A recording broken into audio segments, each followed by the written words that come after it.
Bharatiya Janata party की सरकार बनने के बाद खासकर जो वैसे तो हर वर्गों के लिए सरकार ने कार्य किए और खासकर जो मोस्ट बैकवर्ड है उसको सबसे ज्यादा सम्मान मिला है, क्योंकि जो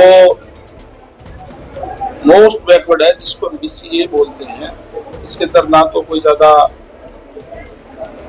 पैसे वाले लोग होते थे, ना राजनीतिक पहुंच वाले लोग, और जो पहले की जो सरकारें रही है उसके अंदर सरकारी जो नौकरियां हैं वो पैसे से मिलती थी और बच्चे जो युवा है उसके मन में कहीं न कहीं आ गई थी कि हम पढ़ लेंगे लिख लेंगे, लेकिन हमारे माँ बाप के पास पैसा नहीं है, हमारे माँ बाप के पास पॉलिटिकल सिफारिश नहीं है, आपका नंबर आ ही नहीं सकता। इसलिए खासकर जो मोस्ट बैकवर्ड है, जिसके पास जो राजनीतिक ताकत भी नहीं थी, इतना पैसा भी नहीं था, जो हाथ से काम करने वाले लोग थे, वो आज अपने आप को गौरवान्वित महसूस करते हैं। और मैं समझता हूँ कि जिस तरीके से आज जो अलग अलग समाज के लोग इस तरीके के इकट्ठे होकर के सरकार का धन्यवाद भी कर रहे हैं, और जिला आज जिस तरीके से जिला सिरसा की हमारी जो समिति है उन्होंने यहाँ सम्मान के लिए बुलाया है, मैं सबसे जो हमारे जितने भी आए हैं साथी, इनसे कहूँगा कि अपने बच्चों को अच्छी शिक्षा देने का काम करें, पढ़ाने का काम करें। आज हमारी सरकार इस तरीके की है, इस तरीके की व्यवस्था है कि आपको चिंता करने की जरूरत नहीं है कि किस आदमी ने किस पार्टी को वोट दिया है।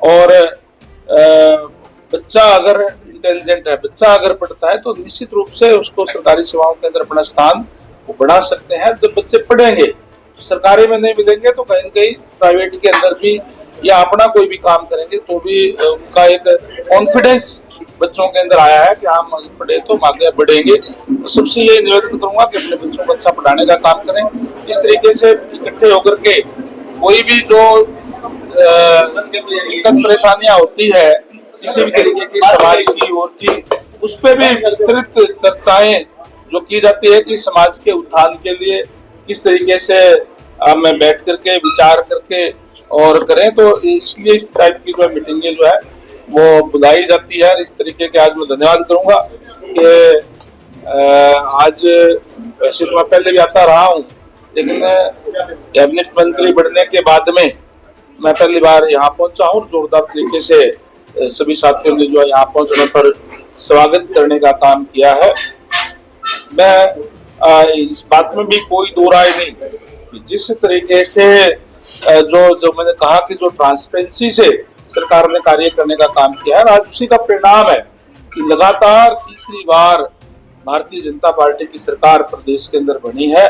उसमें अहम रोल जो है वो मैं कहूंगा कि मोस्ट बैकवर्ड का जो अहम रोल है, और वो इसीलिए है कि जिस तरीके से मैंने कहा कि जो ट्रांसपेरेंसी से सरकार चली और जो युवाओं को उनका हक मिला, उसका एक कारण यह है कि लोगों ने इकट्ठे होकर के लगातार तीसरी बार आदरणीय नायब सैनी जी के नेतृत्व के अंदर सरकार प्रदेश के अंदर बनाने का काम किया है, और आज सबको उनको अपना हक जो है वो मिल रहा है। गंगवा जी, आप डेरा बाबा सरसाई नाथ जी ने जो कि सिरसा नगर की स्थापना की, तो क्या आप वहां हाजिरी लगाएंगे? क्योंकि सिरसा और बरवाला का एक अटूट रिश्ता है। बिल्कुल ठीक कहा आपने, और मैं ये कहूंगा कि आस्था की बात होती है, कौन कहाँ जाता है हाजिरी लगाता है, लगाता हाजिरी लगाने की बात नहीं, आस्था होनी चाहिए। आस्था हमारी बिल्कुल है, मैं डेरा से जुड़ा हुआ हूँ और मुझे इस बात पे गर्व भी है कि मैं जिस संस्था से जुड़ा हुआ हूँ वो संस्था मानवता के भलाई के लिए कार्य करती है और बहुत ही अच्छे विचार है। मैं आप सबको भी बाबा सरसाई नाथ जी के जो जिन्होंने जो स्थापना की थी यहाँ की, उसके बहुत बहुत बधाई देता हूँ। हाल ही में अभी बजट सेशन खत्म हुआ है, किस तरह की परफॉर्मेंस सरकार की और विपक्ष की रही? देखिए, मैंने जैसे कहा कि भारतीय जनता पार्टी की सरकार लगातार तीसरी बार बनी है। जब से हरियाणा प्रदेश बना है तब से लेकर के अब तक किसी भी पार्टी की सरकार लगातार तीसरी बार नहीं बनी। अभी देश के अंदर भी आदरणीय नरेंद्र भाई मोदी जी के नेतृत्व में और प्रदेश में भारतीय जनता पार्टी की सरकार आदरणीय नायब सैनी जी के नेतृत्व में बनी है और 2,05,000 करोड़ से भी ज्यादा का बजट पेश करने का काम किया है, जिसमें हर वर्ग के लिए माननीय मुख्यमंत्री महोदय ने, मैं समझता हूं कि चाहे वो गरीब कल्याण की बात हो, चाहे किसान की बात हो, चाहे हर की कोई सुविधाएं हर वर्ग को देने की बात हो, मैं समझता हूं कि इस तरीके का बजट रखने का काम किया है। जो बजट हरियाणा प्रदेश के विकास को और ज्यादा गति देने वाला बजट जो है वो पेश करने का काम किया है। और विशेष तौर से जो वायदे जो किए थे, जो संकल्प पत्र में, जो भारतीय जनता पार्टी के संकल्प पत्र में थे, चाहे वो महिलाओं को 2100 रुपए देने की बात है, पहले ही बजट के अंदर 5,000 करोड़ से ज्यादा का प्रावधान उसके अंदर जो रखा गया है। तो इस तरीके का बजट पेश करने का काम किया। मैं समझता हूँ कि बहुत ही एक अच्छा बजट और लोगों को, जिसने हर वर्ग ने उसकी प्रशंसा करने का काम किया है। लोगों के अंदर एक विश्वास पैदा हुआ है, युवाओं को आगे ले जाने वाला, खिलाड़ियों को प्रोत्साहन देने वाला, इस तरीके का बजट पेश करने का काम आज भारतीय जनता पार्टी की सरकार ने किया है, जो पहला ही बजट इस नई सरकार का था। और एक लंबा सेशन जो ये चला, जिसमें विस्तृत चर्चा हुई है। मैं, चाहे वो पक्ष के लोग थे, चाहे विपक्ष के लोग थे, सबने एक पॉजिटिव जो सार्थक चर्चा करने का काम जो इसमें किया है। कांग्रेस कह रही है कि पिछले साल का बजट ही रिपीट किया गया था, तब से कुछ नहीं विचार किया गया।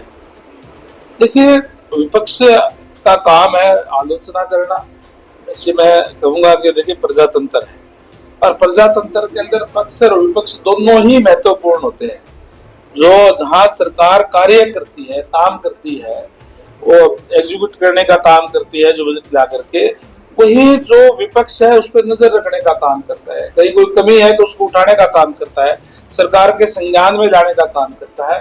लेकिन इसमें भी कोई दो राय नहीं। आज आपने पूछ लिया है तो आज कांग्रेस की हालत ये है कि वो गुटों में बटी हुई है और आज उसके विपक्ष के नेता तक नहीं बने, इसलिए वो तो एक दूसरे के ऊपर ही वो लगे हुए हैं। और मैं समझता हूँ कि जो अच्छे काम कोई सरकार करे तो उसकी प्रेज भी की जानी चाहिए। प्रदेशाध्यक्ष बीजेपी का भी बदलाव के संकेत मिल रहे हैं। बीजेपी का एक अपना सिस्टम है और समय के ऊपर वो प्रक्रिया है। प्रक्रिया के तहत जो चुनाव जो होता है, अभी हमने तमाम जो मंडल अध्यक्ष, जिला अध्यक्ष की घोषणाएं कर दी है सबकी। और जैसे प्रदेश अध्यक्ष की आप बात कर रहे हैं, उसके भी आपके जल्दी आपके बीच में बड़ोले साहब की परफॉर्मेंस कैसे देखते हैं? क्या लगता बहुत अच्छी है, कर पाएंगे?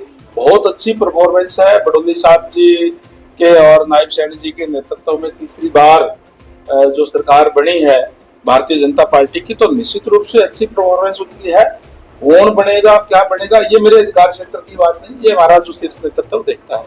सर, आप सम्मान विकास की बात करते हैं पूरे हरियाणा में, तीसरी बार हरियाणा में सरकार बनी है, लेकिन आप सिरसा के हालात देखिए। आप जिस तरफ से आए हैं, यहाँ तक पहुँचने में मात्र 3 किलोमीटर के डिस्टेंस है, जो 20 मिनट आधा घंटा तक लगता है। कारण आपका ही विभाग है, पहले सड़कें बन जाती हैं, उसके बाद सिविल लाइन बनती है। आपने पहले भी कहा था कि जांच करवाई जाएगी, क्या जांच हुई है, क्या नहीं हुई है? आने वाले समय में क्या देखा जाएगा? क्या सिरसा का इसी तरीके से विकास होगा? बिल्कुल सही समान विकास होगा, मैं आपको आश्वस्त करता हूं। और जहां तक आपने विभाग की बात कही, बिल्कुल मैंने विभाग को कहा कि आपस में कोऑर्डिनेट करने का काम करें। किसी भी विभाग को कोई भी कार्य करना है तो उस पर पहले ये तय करें कि दूसरे विभाग का कोई भी अगर वहाँ काम है तो पहले करवा दे, ताकि इस तरीके की दिक्कत परेशानियां ना आए। जहाँ तक आपने विभाग की बात कही, हमारे PWD के अंदर 30,664 किलोमीटर की रोड का रखरखाव हम करते हैं। वैसे तो लगभग 50,000 किलोमीटर से भी ज्यादा रोड हरियाणा प्रदेश के अंदर है, लेकिन उसका इस तरीके से उसके अंदर हाईवे जाते हैं, जिसका रखरखाव NHAI करती है। लेकिन हम 30,664 किलोमीटर की जो रखरखाव करते हैं, उसमें से हमने पूरे हरियाणा प्रदेश के अंदर 6,332 किलोमीटर रोड ऐसी है जो पुअर कंडीशन के अंदर है, जिनकी रिपेयर की जरूरत है, पैचवर्क लगाने की जरूरत है या कारपेट करने की जरूरत है। हमने इस बजट में प्रावधान रखा है कि हम उनको इस एक साल के अंदर मैं समझता हूँ कि आने वाले 6-7 महीने के अंदर अंदर ही हम उसको पूरी तरह से कारपेट करने का काम करेंगे। आपको बढ़िया रोड जो है दिखाई देगी।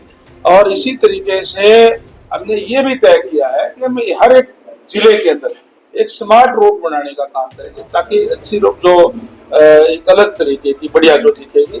और हमारा जो टारगेट ये होगा कि इस तरीके की सड़कें पूरे प्रदेश के अंदर हम बनाने का काम करें। जहाँ तक पब्लिक हेल्थ की बात है, सीवरेज की बात है, पीने के पानी की बात है, आदरणीय नरेंद्र भाई मोदी जी का नारा है, देश के हमारे यशस्वी प्रधानमंत्री जी का, कि हर घर में नल और नल में स्वच्छ जल। हमारा जो डिपार्टमेंट है वो इसको साकार करने में जो है पूरी तरीके से लगा हुआ है। जल जीवन मिशन के तहत हमने गाँव के अंदर नई पाइपलाइनें बिछाने का काम किया है। 30,41,000 जो घरों के अंदर हमने कनेक्शन हम दे चुके हैं, और जो नई आबादी है उसके अंदर भी हम कनेक्शन देने का काम करेंगे। अमृत योजना के तहत हमने शहरों के अंदर भी पाइपलाइनें बिछाने का काम किया है। अभी अमृत 2 भी हमें बीच में आएगा। और हमने पूरे हरियाणा प्रदेश के अंदर जो है ये फैसला किया है कि 10,000 या उससे ऊपर की आबादी जिस भी गाँव की है उसके अंदर हम महाग्राम योजना के अंदर लेकर के आएंगे, जिसके अंदर जो सारी की सारी योजनाएं जो सीवरेज की, पानी की है, वो गांव के अंदर भी देने का काम करेंगे। 148 गांव हमने चिन्हित किए हैं ये पूरे प्रदेश के अंदर। हमारा टारगेट है कि 2027 तक उन सारे 148 गांव जो 10,000 या उससे ऊपर की आबादी के हैं उसको महाग्राम योजना के अंदर ला करके तमाम सुविधाएं वहां शहर वाले गांव के अंदर भी देने का काम हम जो है करेंगे। 16 गांव के अंदर हमारा काम कंप्लीट हो चुका है। 30 गांव में अभी भी काम हमारा चल रहा है पूरे प्रदेश के अंदर।